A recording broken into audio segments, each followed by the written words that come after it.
There was a time in Mullah Nasruddin's life when every morning he would get up and put on his patchwork cloak and his turban, and he would go and sit at the crossroads. Now, one day, one of the townspeople came by and asked the mullah, "Mullah, why do you come and sit at the crossroads every day?" And the mullah said, "Well, one day something is going to happen here and I don't want to miss it." And did you know that Mullah Nasruddin was brought up in a temple? Yes, his father was a custodian of a shrine. But one day, when the mullah was about 15 years old, he decided that he wanted to go out and see the world for himself. So he got on his donkey and set out for the adventures of life.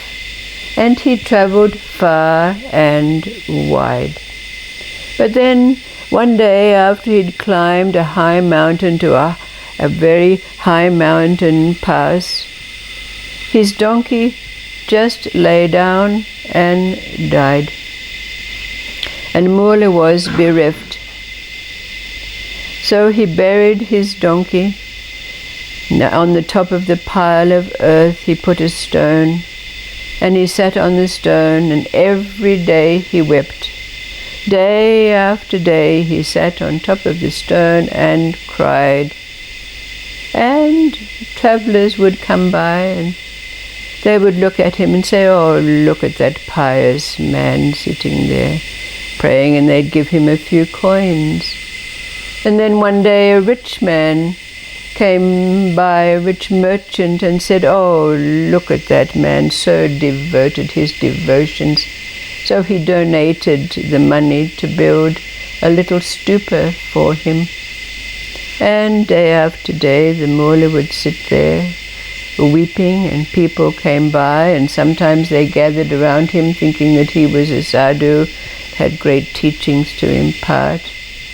But the tears would just run down Mullah's face, and they would come and go.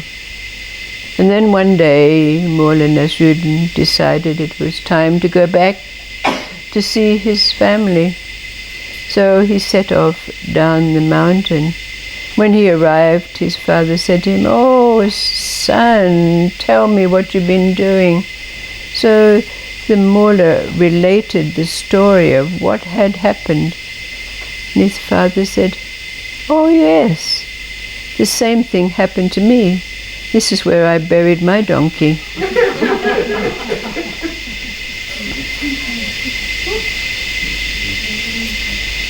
Then there's that story about a certain very rich young merchant who fell in love with the wife of another merchant. So they conspired together to do away with the husband. So they murdered him. But of course then they became fugitives on the road. And it wasn't very long before the merchant found out that the woman that he was cohabiting with was a conniving shrew. And so they parted ways. And of course he had to become a wanderer, roaming from place to place, until one day he came to a certain shrine. And at that shrine there arrived to him a moment of truth. And after this epiphany, he knew that he had to make retribution. So it so happened that this shrine was situated at the foot of a high mountain, and the merchant had noticed that the townspeople had to take a very precarious path across the mountain to take their goods to places where they could make a living. So he decided to take upon himself to dig a tunnel. Many people had fallen off the mountain, and he thought this was a great way to make his retribution. So he started to dig, and he dug, and he dug. But in the meantime, the son of the merchant he had grown to manhood and vowed to find the killer of his father. And so he did. And when the son confronted the merchant, he took out his sword and was about to slay him, when the merchant said, "Please, please, I will allow you to bring about my demise. But first, please, I beg you, allow me to finish my task." So the young man pondered on this and decided that he would fulfill this wish of the merchant. So the young man sat while the merchant went about his task of digging and digging and digging. But then the young man grew tired of watching him, and so he took up a shovel himself and began to toil alongside the merchant. And they dug, and they dug, and they dug. And the years passed, and there came a day when the tunnel was completed. The merchant turned to the young man, who was not now so young, and said to him, "Here is the sword. Slay me." The young man fell onto his knees in front of the now old merchant, and with tears flowing down his face, he said, How could I slay my beloved spiritual master?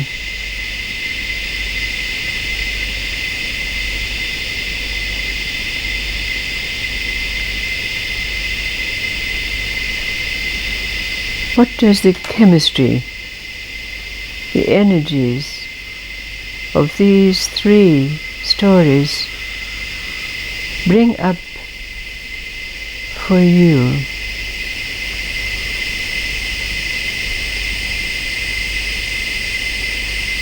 Coalescing as they do, that's the way of chemistry. What is it that it brings up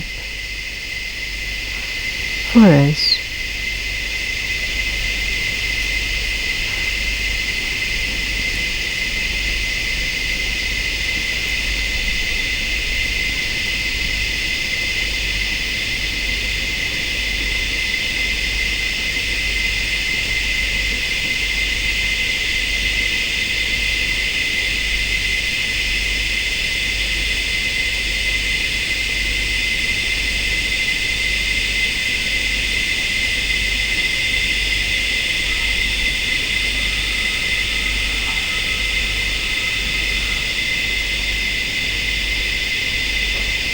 How long did you sit at the crossroads?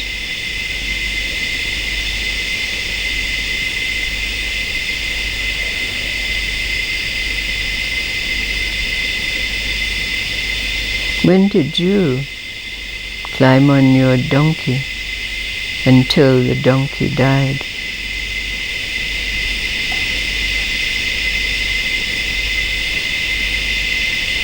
service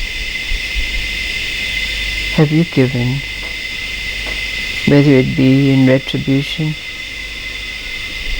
or service as service?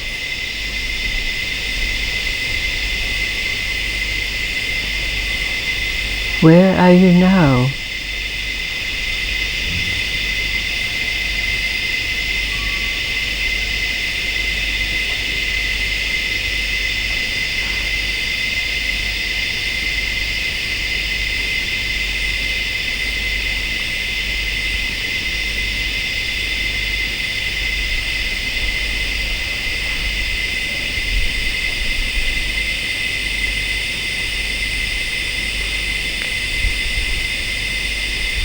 Remembering or suggesting that, as the Sufis say,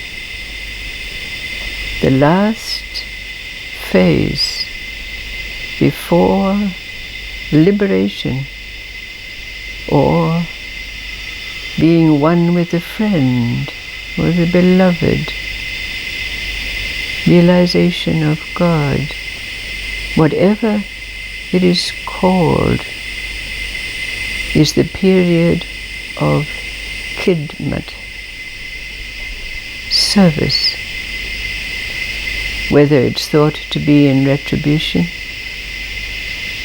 or from a place where one believes to do good is the purpose of life.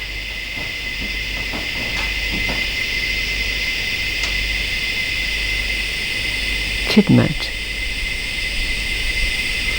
is the last phase. Has it ended in you? Are you still tied to doing good?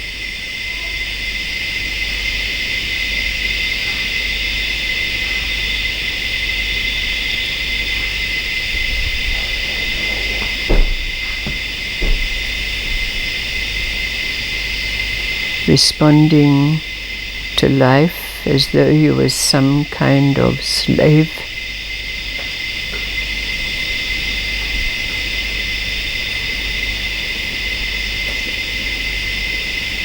What do these stories tell you?